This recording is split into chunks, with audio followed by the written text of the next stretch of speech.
Okay, so thank you so much for meeting with me today. I just want to start off by asking, what is your name and where are you from? Hal Hutchinson. I live in Jackson Hole, Wyoming. Grew up in Colorado and have lived in Wyoming for the last 16 years. Okay, so today we're going to be discussing the Rendezvous Park, which you had a big part in developing.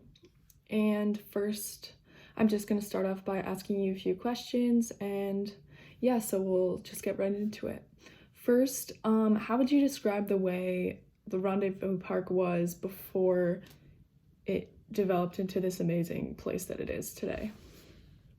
Rendezvous Park, or our park, um, is located at a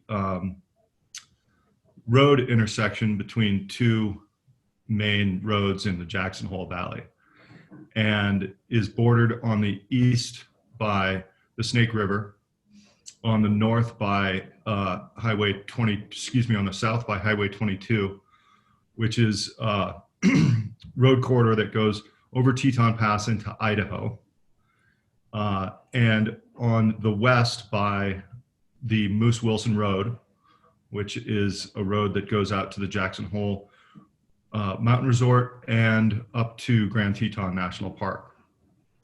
On the north, it's bordered by residential property. The Rendezvous Park property was a gravel pit. It was it contained just very heavy industrial use of mining for gravel and processing that gravel. It was a high intensity use that impacted the Snake River and environmentally impacted the Snake River and had a heavy impact on the wildlife corridor that the Snake River represents.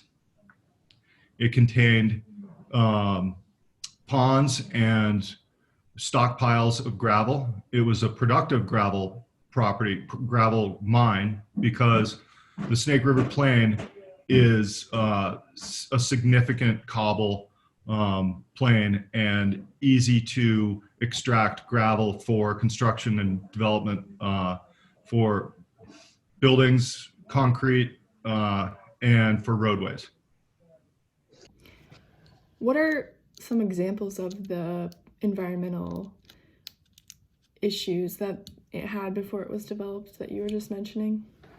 First off, in the 1950s, the Snake River was there were levees built to control the floods on the Snake River to protect the agricultural uses of the Jackson Hole Valley. And when those levees were built, the wetlands and the uh, wildlife habitat associated with the wetlands that were historically part of the Snake River Plain were cut off by the levee. And so not nearly as much water went behind the levee to the west. And as a result, um, the wildlife habitat and the benefits of wetlands behind the levee were eroded. And the, the gravel pit property is not unique to that situation. The levee runs for miles along the river, but the impact that the levees had was significant. And the reason that it's important for the Rendezvous Park property is because they have the property has a significant water rights, and they can pull water from the Snake River behind the levee to regenerate those wetlands. And when it was a gravel pit, they didn't do that, and they just mined for the gravel and created these deep ponds that were just fed by groundwater. and didn't have any flowing water through them. So that's one impact of the gravel pit on the environment. Also, the Snake River Plain and the riparian habitat along the Snake River is significantly important to many species, including moose, bear, elk, deer, those large ungulates, as well as birds, and including the bald eagle and various other species of raptors.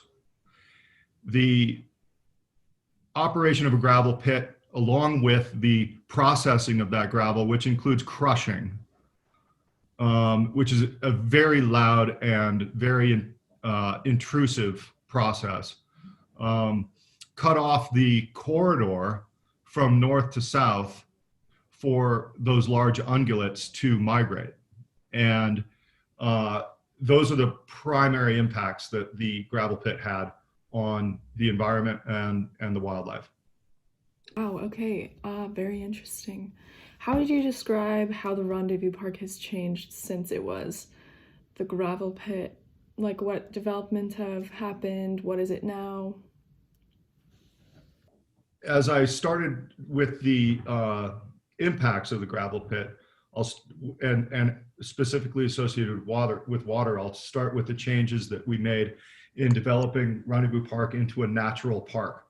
And I think it's important to note that a park has many meanings, and it could be Central Park, it could be your local neighborhood park, or it could be a national park.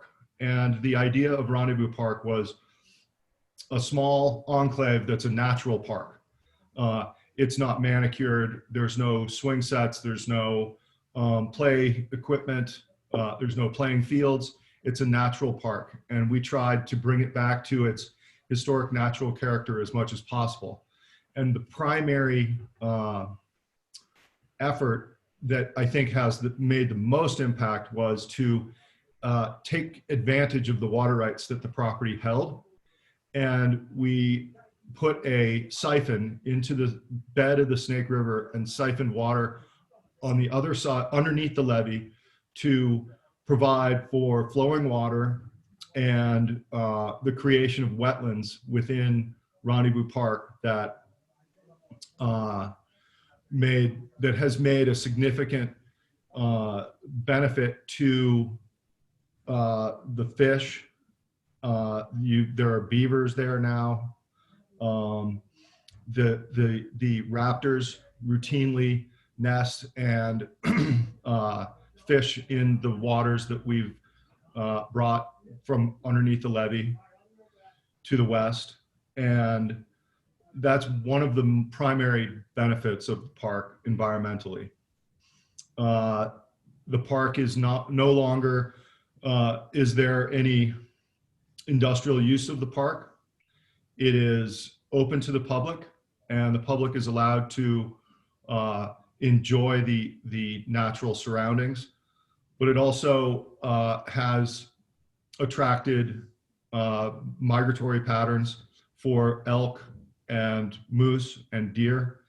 And the efforts that we've made are to allow visitors to respect and enjoy the wildlife that frequents the park, but not impact the wildlife movement and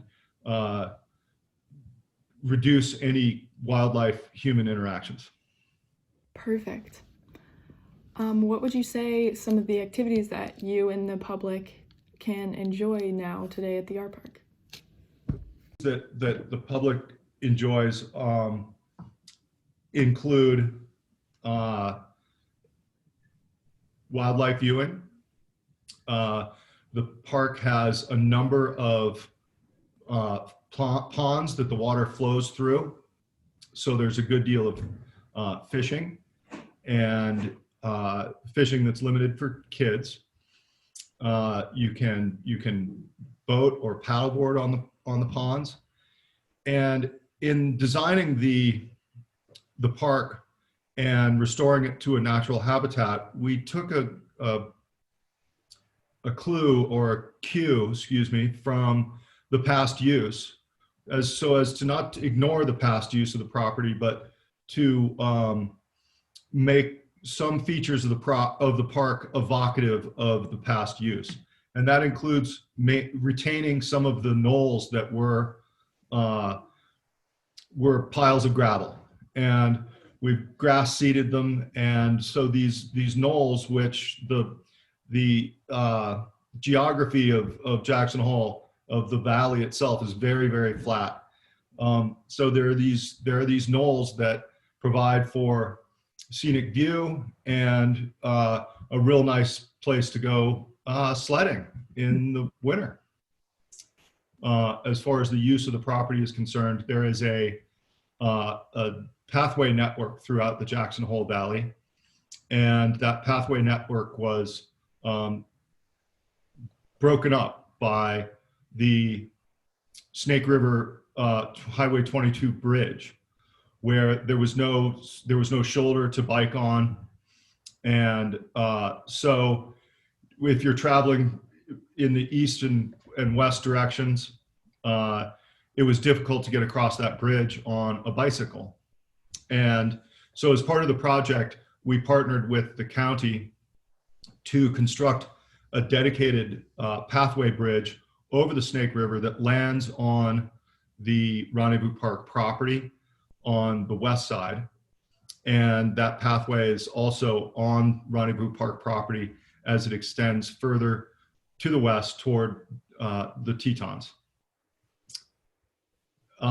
Finally, the park also, as I've said, is bordered by the Snake River, and at that pathway bridge there is a boat ramp so that people can put their boats into the Snake River and float down the Snake River from there and take out when they've floated down from the national park. Wow, that's so amazing. What do you think the future of the art park is? The future of the park itself is pretty well defined. There is a conservation easement on the property. That conservation easement is held by the Jackson Hole Land Trust. And that conservation easement restricts the use of the property to what I've described as a natural landscape that is accessible by the public and protects the wildlife habitat that it supports. That's really amazing. I hope we get more spaces like the art park around the world and in the country. I think that is all the questions I have for you today. Thank you so much for meeting with me. I had a good time talking with you. My pleasure.